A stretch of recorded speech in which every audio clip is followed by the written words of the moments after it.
तुमने कभी नोटिस किया है, कुछ लोग बोलते कम हैं, लेकिन जब बोलते हैं रूम साइलेंट हो जाता है। और कुछ लोग बोलते ही रहते हैं पर लोग सुनते ही नहीं। सवाल ये नहीं है कि तुम क्या बोल रहे हो, सवाल ये है लोग तुम्हारी बात फील क्यों नहीं करते।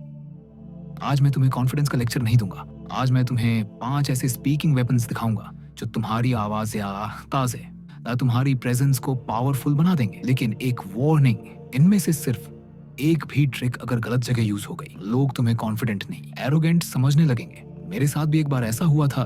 मैंने एक ट्रिक बिल्कुल गलत मोमेंट पर यूज कर ली। कौन सी ट्रिक थी वो मैं आगे बताऊंगा, इसलिए वीडियो एंड तक देखो, क्योंकि स्पीकिंग सिर्फ बोलना नहीं होती, ये कंट्रोल होती है। सबसे पहला वेपन, और ये इतना सिंपल है कि लोग इसे इग्नोर कर देते हैं, लेकिन जो इसे मास्टर कर लेता है उसकी बात याद भी रहती है और रिपीट भी होती है। इसका नाम है rule of 3। Human brain single ideas को भूल जाता है लेकिन पैटर्न्स को याद रखता है। इसलिए पावरफुल स्पीकर्स एक बात को एक नहीं 3 तरीकों से बोलते हैं। Benefits, direct value. जब तुम रूल ऑफ 3 यूज करते हो, तुम्हारी बात क्लियर लगती है, तुम कॉन्फिडेंट दिखते हो, चाहे नर्वस ही क्यों ना हो, और सबसे इंपॉर्टेंट, लोग तुम्हारी लाइन कोट करने लगते हैं। इसीलिए लीडर्स, पॉलिटिशियंस और टॉप स्पीकर्स 3 चीजों का यूज करते हैं। Vision, focus, execution. सोचो तुम इंटरव्यू में हो और तुमसे पूछा जाता है why should we hire you. Most लोग बोलते हैं सर मैं हार्ड वर्किंग हूं, बस खत्म। लेकिन रूल ऑफ 3 वाला बंदा बोलेगा because I am not just hard working, मैं कंसिस्टेंट हूं, रिलायबल हूं और प्रेशर में डिलीवर करता हूं। Same meaning, 3x impact, common mistake, retention booster. लेकिन ध्यान रखना, 3 का मतलब ये नहीं कि तुम 3 चीजें रैंडम बोल, 3 चीजें एक ही डायरेक्शन में पॉइंट करनी चाहिए, वरना तुम कॉन्फिडेंट नहीं, कंफ्यूजिंग लगोगे।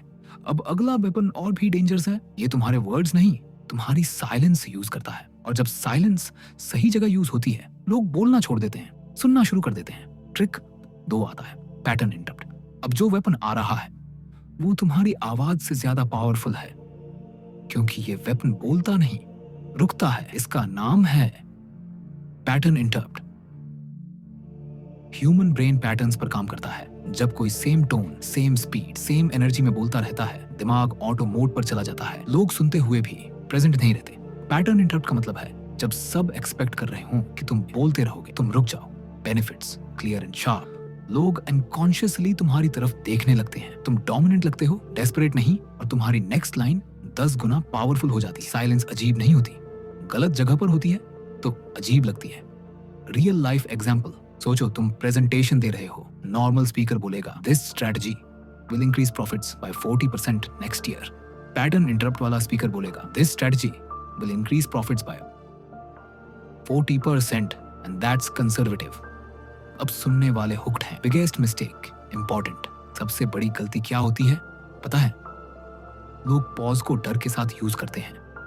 वो रुकते हैं पर आंखें झुका लेते हैं या नर्वस हो जाते हैं। पॉज तब पावर बनता है जब तुम कैल्म और ग्राउंडेड रहो। अब अगला वेपन बोलने से पहले का है। ये डिसाइड करता है कि लोग तुम्हारी बात दिमाग से सुनेंगे या दिल से फील करेंगे। और जो ये बैलेंस समझ जाता है वो सिर्फ स्पीकर नहीं, लीडर बन जाता है। ट्रिक 3, हेड बनाम हार्ट। तुमने नोटिस किया होगा कुछ लोग बोलते हैं परफेक्ट स्ट्रक्चर, फैक्ट्स, लॉजिक, लेकिन सुनने के बाद कुछ फील नहीं होता। कुछ लोग बोलते हैं इमोशन, स्टोरीज, पैशन, लेकिन सुनने के बाद लगता है ठीक है, बट पॉइंट क्या था? प्रॉब्लम ये नहीं है कि दोनों गलत हैं, प्रॉब्लम ये है दोनों अकेले काम नहीं करते। इंसान डिसीजन हार्ट से लेता है और उस डिसीजन को हेड से जस्टिफाई करता है। सिर्फ वो लॉजिक, बोरिंग, सिर्फ वो इमोशन। अनस्टेबल पावरफुल स्पीकर्स दोनों को बैलेंस करते हैं। इस रूल को कहते हैं 50% हेड प्लस 50% हार्ट। लोग तुम्हारी बात फील भी करते हैं और उसे डिफेंड भी कर सकते हैं। तुम इमोशनल भी लगते हो, स्मार्ट भी। इसीलिए लीडर्स सिर्फ इंस्पायर नहीं करते, कन्विंस भी करते हैं। पावरफुल एग्जाम्पल, पिछले साल हम सब ने ओवरवर्क किया, लेट नाइट्स, प्रेशर, बर्नआउट। इस प्लान का गोल सिर्फ एफिशिएंसी नहीं, तुम्हारी जिंदगी थोड़ी बेहतर बनाना है। और डेटा क्लियरली दिखाता है एफिशिएंसी 23% बढ़ेगी। अब लोग कनेक्ट भी करते हैं और एग्री भी। Common mistake, very important. Most लोग यहाँ क्या गलती करते हैं पता है? वो इमोशन को फेक बना देते हैं, ओवर एक्टिंग, फोर्स्ड स्टोरीज, या फिर लॉजिक को इतना कॉम्प्लेक्स बना देते हैं कि लोग डिस्कनेक्ट हो जाते हैं। रूल सिंपल है, इमोशन एक्स रियल लॉजिक। कोई simple transition, the next weapon टीज। अब जो नेक्स्ट ट्रिक आ रही है वो बिना बोले ट्रस्ट बिल्ड कर देती है। लोग तुम्हारी तरफ अनकॉन्शियसली लीन करने लगते हैं और उन्हें लगता है ये बंदा मेरी तरह है। Trick 4, audience mirroring. कभी नोटिस किया है तुम किसी से बात कर रहे हो और 2 से 3 मिनट में यार ये बंदा अपना सा लगता है, उसने कुछ स्पेशल बोला भी नहीं होता, फिर भी कनेक्शन बन जाता है। ये कोइंसिडेंस नहीं होता, ये होता है मिररिंग। Concept simple psychology.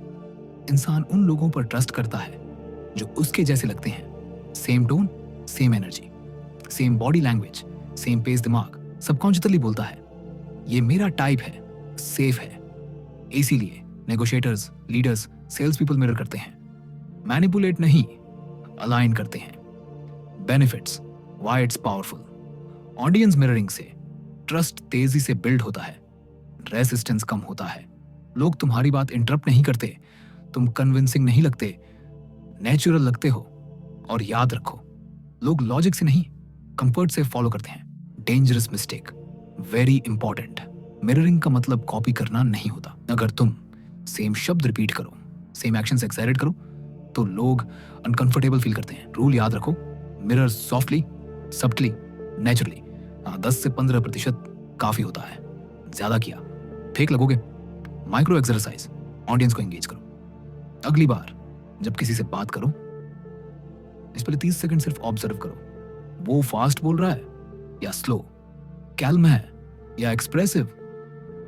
फिर अपनी एनर्जी थोड़ी सी एडजस्ट करो, रिजल्ट तुम खुद फील करोगे। Trick 5, power drop and purposeful pausing.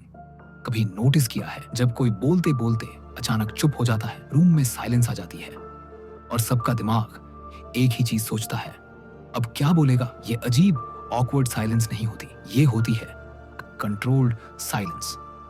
Psychology ये काम क्यों करती है? अपने आप मान लेता है इस बंदे को जल्दी नहीं है, मतलब इसके पास कंट्रोल है। साइलेंस प्रेशर क्रिएट करती है, और प्रेशर इक्वल अटेंशन, मतलब हर लाइन लाउड मत बोलो, इंपॉर्टेंट लाइन से पहले या बाद में आवाज थोड़ी डाउन करो। जैसे ही टोन गिरती है लोग अनकॉन्शियसली लीन इन करते हैं। Example, week. ये बहुत इंपॉर्टेंट बात है, समझ लो प्लीज। पावरफुल। और अब जो मैं बोलने वाला हूं, पॉज, वो गेम चेंज कर सकता है। सस्पेंस के लिए, एम्फेसिस के लिए, कंट्रोल दिखाने के लिए रूल, पॉज लेने का रीजन होना चाहिए, नहीं तो वो अजीब लगेगा। एग्जाम्पल, सक्सेस लक से नहीं मिलती, 2 सेकंड पॉज कंट्रोल से मिलती है। रियल वर्ल्ड एग्जाम्पल, जब कोई स्पीकर बोलते बोलते रुक जाता है, लोग मोबाइल नीचे रख देते हैं। क्यों? क्योंकि साइलेंस अटेंशन मांगती नहीं, खींच लेती है। मोस्ट कॉमन मिस्टेक, यही लोग फेल होते हैं। हर लाइन के बाद pause over dramatic silence, fake deep voice, ये सब तुम्हें बना देता है। बोल कम, पॉज कम, इंपैक्ट ज्यादा।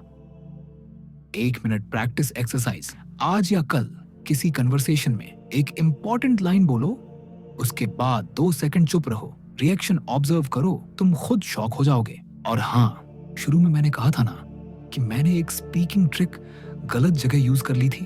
वो ट्रिक थी, उससे पहले अगर आज की इस वीडियो ने तुम्हारी बोलने की सोच थोड़ी सी भी चेंज की है तो लाइक कर दो। एल्गोरिदम के लिए नहीं, अपनी कमिटमेंट के लिए। और ऐसी ही और प्रैक्टिकल स्पीकिंग साइकोलॉजी चाहिए तो चैनल को सब्सक्राइब कर लेना। तो मैं बोल रहा था किसी ऐसे इंसान से जो पहले से ही इनसिक्योर था। मैंने आवाज स्लो की, पॉज लिया, डोमिनेंस दिखाने के लिए। रिजल्ट, उसने मुझे कॉन्फिडेंट नहीं, एरोगेंट समझ लिया। तब मुझे एक चीज बस समझ आई, स्पीकिंग की असली पावर ट्रिक्स में नहीं होती, टाइमिंग और इंटेंशन में होती है। यही फर्क होता है लीडर और मैनिपुलेटर के बीच।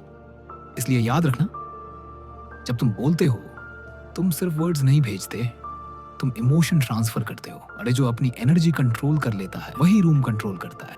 तो अगर जानना चाहते हो एलन मस्क कभी फेल क्यों नहीं होता, तो राइट वीडियो पे क्लिक करो। और अगर जानना चाहते हो निकोलो मैकियावेली के 5 ऐसे लेसन्स जो तुम्हारी थिंकिंग ही बदल देंगे, तो लेफ्ट वीडियो पे क्लिक करो। Thanks for watching.